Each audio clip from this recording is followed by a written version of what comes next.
K മാണിയുടെ പാലയിലെ വീട് സന്ദർശിച്ച കേരള കോൺഗ്രസ് ജോസഫ് വിഭാഗം നേതാവ് പി സി തോമസ് കെ മാണിയുടെ ഭാര്യ കുട്ടിയമ്മയുമായി കൂടിക്കാഴ്ച നടത്തി. തെരഞ്ഞെടുപ്പിന് ദിവസങ്ങൾ മാത്രം ബാക്കി നിൽക്കെ കോട്ടയത്തെ രാഷ്ട്രീയ മാറ്റങ്ങളുടെ സാഹചര്യത്തിൽ ഈ സന്ദർശനത്തിന് വലിയ പ്രാധാന്യമാണ് രാഷ്ട്രീയ കേരളം കൽപ്പിക്കുന്നത്. അതേസമയം പി സി തോമസ് പറയുന്നത് ഇന്ന് കെ മാണിയുടെ ഓർമ്മദിനമാണ്, അപ്പോൾ ആ പശ്ചാത്തലത്തിൽ പോയി കണ്ടു എന്നുള്ളതേ ഉള്ളൂ. പറഞ്ഞു ടോബി ജോൺസൺ പറയാം. ടോബി, ആ സന്ദർശനത്തിൻ്റെ രാഷ്ട്രീയം എന്താണ്? ആ സന്ദർശനത്തിലെ വ്യക്തിപരമായ താല്പര്യം എന്താണ്?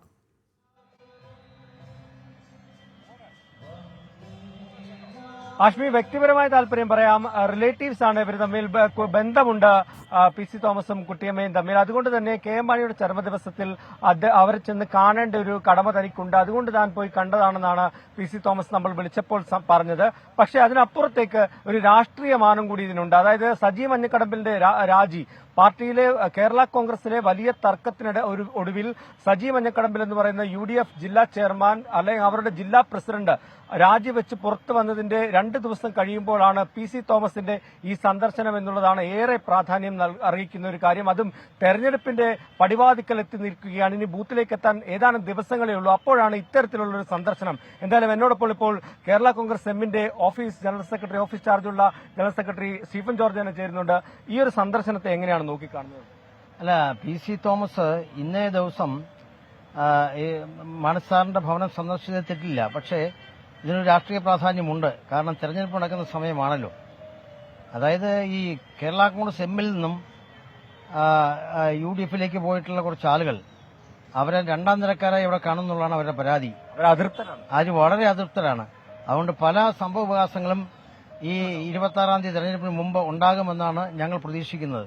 അങ്ങനെ ഉണ്ടാകാനുള്ള സാധ്യതയുണ്ട്. കാരണം അത്രയേറെ അനൈക്യം UDFിനകത്ത്, പ്രത്യേകിച്ച് കോട്ടയം ജില്ലയിൽ ഈ മേഖലയിൽ ഉണ്ടായിരിക്കുന്നു. കേരള കോൺഗ്രസ് ജയിൽ അത് അവർക്ക് നിയന്ത്രിക്കാനൊക്കാത്ത വിധം അണപൊട്ടി ഒഴുകുന്ന സാഹചര്യമാണ് കാണാൻ കഴിഞ്ഞത്. നിങ്ങളോട് ചർച്ച നടത്തുന്നുണ്ട് ഈ നേതാക്കളൊക്കെ. അവരൊക്കെ വന്നാൽ ഒരു സ്പേസ് കൊടുക്കണ്ടേ? ഇപ്പൊ റോഷി പറഞ്ഞു സ്പേസ് എല്ലാവർക്കും ഉണ്ടെന്ന് പറഞ്ഞു.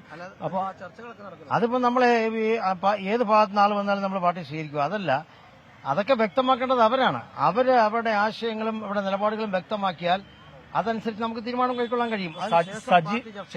സജി മാത്രമല്ല, അതിന് മുകളിലേക്കുള്ള നേതാക്കളും ഉണ്ടെന്നല്ലേ ഇതിൽ നിന്നൊക്കെ വ്യക്തമാണ്. കുറച്ചാളുകളല്ല, ധാരാളം ആളുകൾ.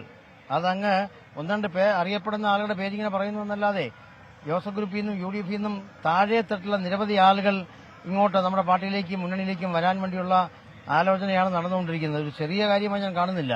ഒരു വലിയ രാഷ്ട്രീയ മാറ്റം ഈ രംഗത്ത് തീർച്ചയായിട്ടും ഉണ്ടാകാൻ സഹായകരമായ നിലപാടാണ് ഇപ്പോൾ ഉണ്ടായി. ഈ കുട്ടിയമ്മയെ സന്ദർശിച്ചു, അതിന്റെ ഭാഗമായിട്ട് തന്നെയാണെന്ന് പറയാം.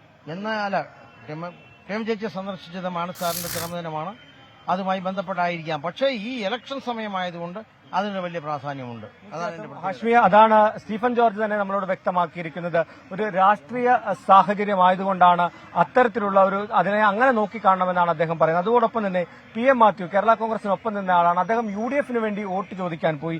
അതേക്കുറിച്ചുള്ള മറുപടി കൂടി സ്റ്റീഫൻ ജോർജ് പറയുന്നു. അല്ല, അദ്ദേഹം കഴിഞ്ഞ 1 വർഷമായി കേരള കോൺഗ്രസ് എമ്മിൽ ഇല്ല. ഞാൻ ഉദാഹരണം പറഞ്ഞാൽ, ഏതെങ്കിലും 1 വർഷത്തിനകം അദ്ദേഹം കേരള കോൺഗ്രസ് എമ്മിന്റെ പരിപാടി പങ്കെടുത്തൊരു ഫോട്ടോയോ അല്ലെങ്കിൽ എന്തെങ്കിലും മീറ്റിംഗ് പങ്കെടുത്ത ഒരു വാർത്തയോ നിങ്ങൾ കാണിക്കാൻ കഴിയുമോ? ഇല്ല.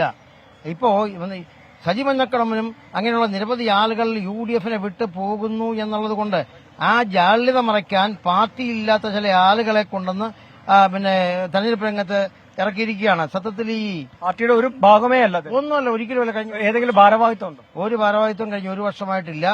ആ നിലയിൽ PM മാത്യു കേരള കോൺഗ്രസുമായിട്ട് സഹകരിക്കുന്നില്ലായിരുന്നു. കേരള കോൺഗ്രസ് പാർട്ടിയുമായി ബന്ധപ്പെട്ട ഒരു പരിപാടിയും പങ്കെടുക്കുന്നില്ലായിരുന്നു. മാത്രമല്ല, ഈ കഴിഞ്ഞ ദിവസം അദ്ദേഹം കുറച്ചുപേരുടെ യോഗം വിളിച്ചുകൂട്ടി ഫ്രാൻസിസ് ജോർജിനെ പിന്തുണയ്ക്കാൻ നോമിനേഷന് മുമ്പ് അവിടെ സജി മഞ്ഞക്കടമ്പിലെ രാജി, പി സി തോമസിന്റെ കെ മാണിയുടെ വീട് സന്ദർശനമൊക്കെ വളരെ സജീവ. കോട്ടയമാണ്, കേരള കോൺഗ്രസിന്റെ തട്ടകമാണ്, പോരടിക്കുന്നത് കേരള കോൺഗ്രസ് തമ്മിലുണ്ട്. അപ്പോൾ അത് അവിടെ വലിയ രാഷ്ട്രീയ വിഷയമാകും. തെരഞ്ഞെടുപ്പ് കാലമാണല്ലോ.